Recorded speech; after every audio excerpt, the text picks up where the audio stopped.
Hello everyone, this is Yash Sharma here and very good evening to all of you. बात कर लेते हैं Nifty and bank Nifty के बारे में।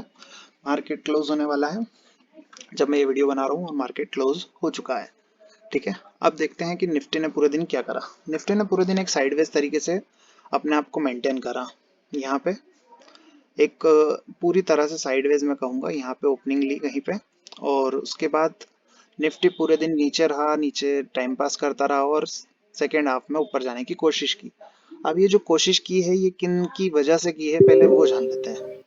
ये पूरी जो कोशिश की गई है रिलायंस इंडस्ट्रीज और निफ्टी आईटी की वजह से की गई है।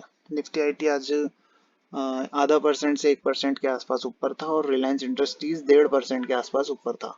लेकिन जो आप 1.5% रिलायंस इंडस्ट्रीज ऊपर था, उसके बावजूद निफ्टी 18,500 के ऊपर क्लोजिंग नहीं दे पाया।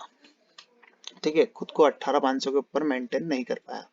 क्लोजिंग जो इसकी प्रोविजनल आई है वो 18,512 आई है। क्लोजिंग तो चलो 18,500 के ऊपर दे दिया, लेकिन इसने डे हाई तक ब्रेक नहीं किया था आज अपना। इस डे हाई को इसने ब्रेक नहीं किया था, जबकि निफ्टी आईटी और रिलायंस इंडस्ट्रीज इसके सपोर्ट में थे। ठीक है, अब बात कर लेते हैं कि मंडे को क्या रहेगा सीन। मेरा सीन तो स्टिल यहाँ से बेयरिश है मार्केट में। 18,100 से लेकर 18,000 तक के मैं लेवल्स डाउन साइड में देखता हूँ आते हुए, और बैंक निफ्टी में 41,800 और 42,000 का डाउन साइड का लेवल। लेकिन इंट्राडे के लिए बात कर लेते हैं कि अगर बैंक निफ्टी और निफ्टी में हमें क्या करना है, गैप अप होता है तो क्या करना है, गैप डाउन होता है तो क्या करना है। निफ्टी में अगर गैप अप 18,600 के लेवल्स के आसपास होता है तो आपको डायरेक्ट उसमें बाइंग नहीं बनाना है। आपको वेट करने देना है मार्केट के नीचे आने का। यहाँ पे कहीं कंसोलिडेशन होके कोई बढ़िया कैंडल अपसाइड में बनती है, इसको काटती है किसी एक कैंडल के हाई को, तो फिर आप उसी कैंडल के लो के स्टॉप लॉस से बाइंग में कंटिन्यू रह सकते हैं। आपका पहला डाउन अपसाइड का जो टारगेट रहेगा वो डे हाई का रहेगा।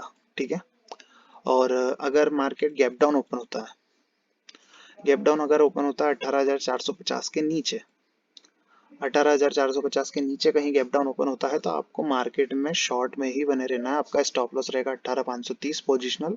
इसके ऊपर निकलता है तो आप कॉल पुट से एग्जिट कर सकते हैं। आपका जो पहला डाउन साइड का टारगेट रहेगा वो रहेगा 18,300 से लेकर 18,280। इसके नीचे निकलता है टाइम पास करके तो फिर 18,160, 18,200, ये सभी डाउन साइड के टारगेट आपको मंडे को ही डाउन साइड में नीचे आते हुए निफ्टी में दिख सकते हैं। ठीक है, और अगर कोई फ्लैट ओपनिंग होती है, फ्लैट ओपनिंग अराउंड इसी रेंज में कहीं हो जाती है, इसी लेवल के बीच में कहीं फ्लैट ओपनिंग होती है, तो आपको कुछ भी नहीं करना है। आपको आइदर साइड निकलने देने का वेट करना है। या तो ये निकले 530 के ऊपर या ये निकले डे लो के नीचे।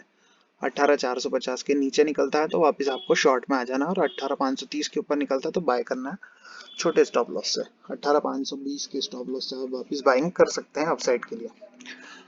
ठीक है, अब बात करते हैं बैंक निफ्टी के बारे में। बैंक निफ्टी को हमने सुबह ही शॉर्ट मारा था। बैंक निफ्टी को हमने अराउंड इस शूटिंग स्टार के बनने के आसपास ही हमने यहाँ पे इसको शॉर्ट मार दिया था। 5 मिनट के टाइम फ्रेम पे बैंक निफ्टी में शूटिंग स्टार बना है। ये देखो, इस जगह पे हमने बैंक निफ्टी को शॉर्ट मारा और हमने ये पूरे पॉइंट्स को कैप्चर किया नीचे तक। यहाँ से हमने 400 पॉइंट के आसपास बैंक निफ्टी में कैप्चर किया। 43,000 का पुट मैंने अपने फ्री टेलीग्राम चैनल पे अपडेट किया था, और उसमें गजब का प्रॉफिट हमें जनरेट होकर मिला है। अराउंड 155 के आसपास हमने उस पुट को पकड़ा था। ये रहा 9:40 के आसपास मैंने ये पुट अपडेट किया था फ्री टेलीग्राम चैनल पे 43,000 का 155 रुपए के भाव से। और इसके जो टारगेट निकल के आए हैं वो 297 का इसने हाई लगाया, और हमने कैप्चर किया 250 रुपए तक का मूव। ठीक है, अब बात कर लेते हैं बैंक निफ्टी में क्या करना है। अगर बैंक निफ्टी में कल कोई बड़ा गैप डाउन होता है मंडे के दिन, तो गैप डाउन अगर 42,500, 700, 800 इन रेंज में होता है तो हमें डायरेक्ट पुट में एंट्री नहीं लेनी है। हमें वेट करना है मार्केट में पुल बैक का। अगर मान लीजिए गैप डाउन अराउंड 42,000, 42,700 पे होता है या 800 पे होता है, 800 पे होता है तो हमें थोड़ा वेट करना है पुल बैक का। पुल बैक में 42,900 के पुल बैक में हमें वापस इसको शॉर्ट मारना है।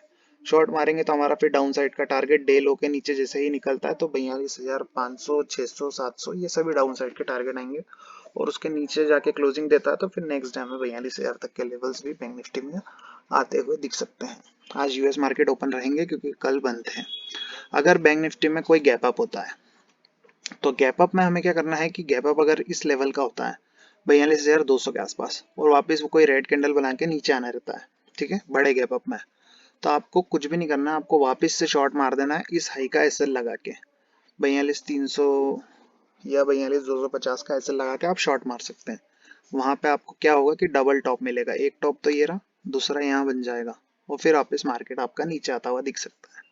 ठीक है, ये हो गया आपके गैप अप और गैप डाउन के सीन। लेकिन अगर फ्लैट ओपनिंग होती है, फ्लैट ओपनिंग अगर इसी रेंज में कहीं होती है, तो आपको इस हाई को कटने देना है 43,050 के ऊपर, और डाउन साइड में आपको इस लो को कटने देना है 42,950 या 900 के लो को आपको कटने देना है। उसके नीचे ही आप बाय या सेल कर सकते हैं। तो ये हो गई पूरी आपकी गैप अप और गैप डाउन और फ्लैट ओपनिंग की बात। जो मेरा पर्सनल व्यू है वो यही है कि मार्केट में मंडे को भी गैप डाउन होता हुआ आपको दिख सकता है, वो भी बड़ा। तो अगर वीडियो अच्छा लगा हो तो अभी मेरे टेलीग्राम चैनल को सब्सक्राइब करें, लिंक डिस्क्रिप्शन में दे रखा है।